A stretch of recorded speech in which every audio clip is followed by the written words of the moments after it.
Hi, I'm Melinda, and this is Raining in My Dystonia. And I thought today I would cover a little bit more about my leg and my broken femur and my dystonia. As I mentioned in a previous video, my good leg started spasming after the ambulance drugs wore off. And then when it would spasm, then it would move my broken leg, which would then cause me lots of pain. It seemed like it went on for days, but there was probably only a couple of days. Anyway, that the slightest touch would just send me off. I feel sorry for anybody who was in the ER that night that I broke my leg, because let me tell you, the slightest movement of anything and that thing hurt like hell, and I was screaming. So I'm sure people were wondering what the hell's going on.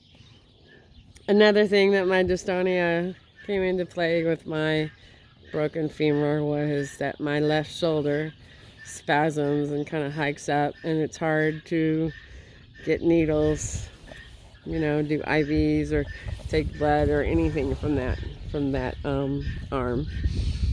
So those are the two main things that went on. In the hospital, it's hard to sleep in the hospital. So I didn't get much sleep. It's hard to sleep with a broken femur.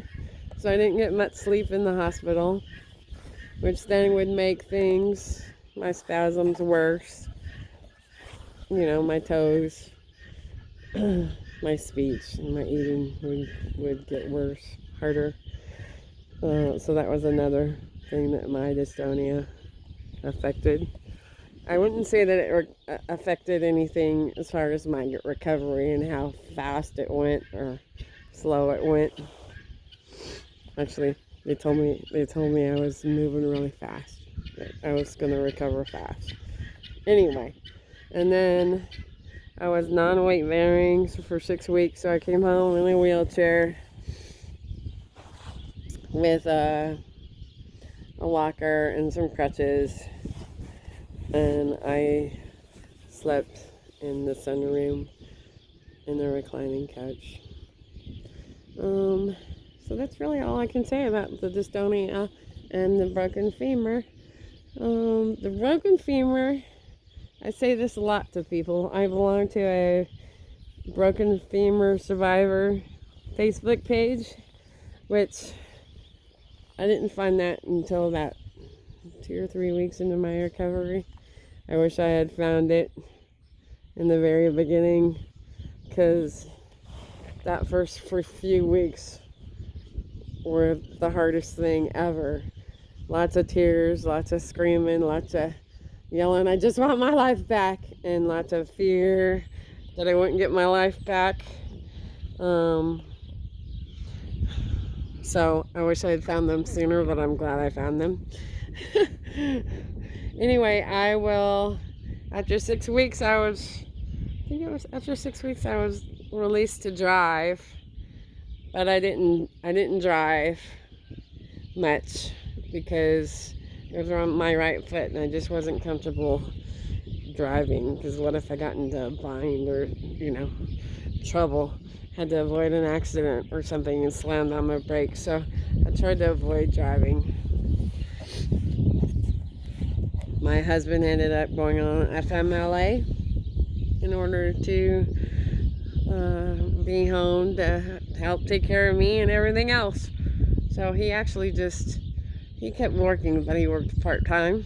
So that was very handy. Anyway, I've said this. The one thing I say a lot when I read posts on the broken femur survivors, one thing I say a lot to people is the broken femur was the most physically painful thing I have ever gone through. Most physically painful thing I ever went through. Ever.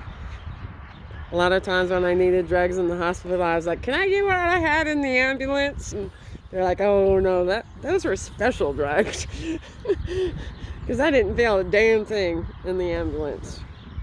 Another thing I say about it was the second most emotionally painful thing I've ever gone through.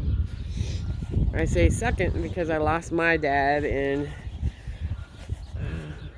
1993, and that's the first most emotionally painful thing I ever went through. So anyway, I'll probably go ahead and do more videos on the broken femur, just because there might be people that can use, you know, can learn from it. So although it isn't directly dystonia related, but you know, indirectly probably could be, I'm gonna, you know, continue to do videos about it to maybe help people, because about a month after I was released for full weight bearing, I had a surprise come up with my broken femur. Not dystonia related, but it was a surprise and it sucked. And I will talk about that probably with my next video.